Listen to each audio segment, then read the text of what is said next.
I think as boys, we grow up like being exposed to like what being a man is. And it's typically you see it's, in the movies, wherever it's this big and strong man and there's this level of physicality and there's this toughness and there's kind of maybe a little lack of emotion and tough guys don't cry and men don't cry and whatever and all the things.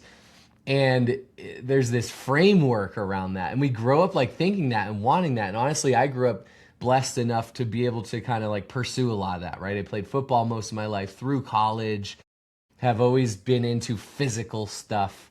I've done an Ironman. I'm going to the High Rocks World Championships. I've always pushed my body physically, and I've built that kind of like outside looking in masculine figure, right? But what I've realized in all three of our postpartums, but the most through this one, is that like true strength as a man isn't about the weight we can carry in the gym or on the field, right? That is like a result of our inner and outward strength.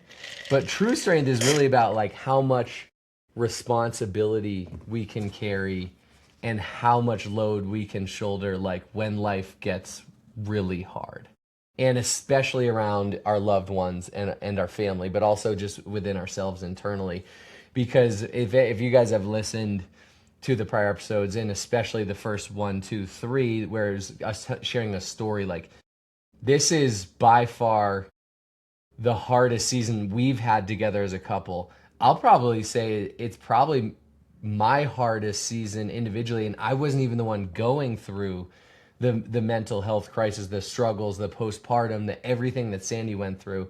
I was more just like trying to handle and deal with it, and it was still the hardest chapter probably of my life, which I don't want to necessarily say is privilege or not. It was very challenging. And just to like, if you haven't heard it, to recap, I mean, we had our third child, Crew. He's over one now. He's getting close to walking. He's so cute. He's so happy. He's so healthy. He's our little healer man, our just amazing child. But, and gosh, his sisters love him so much. It's so cute to see them just growing up together. And what a blessing it is a year later to be like, wow, how much has changed. But we had him. It was a unplanned but not emergent C-section through Sandy's just intuition, like something's off. Got a C-section. That's its own level of trauma. High level recap. A week or so into that, repressed memories start coming out, Sandy, because trauma can bring other trauma out. And a lot of times our body, spirit, God, your faith wants to like, okay, there's stuff that we need to remove and unearth. Like, this is an opportunity to do that. Here we go. Sandy's a black and white person.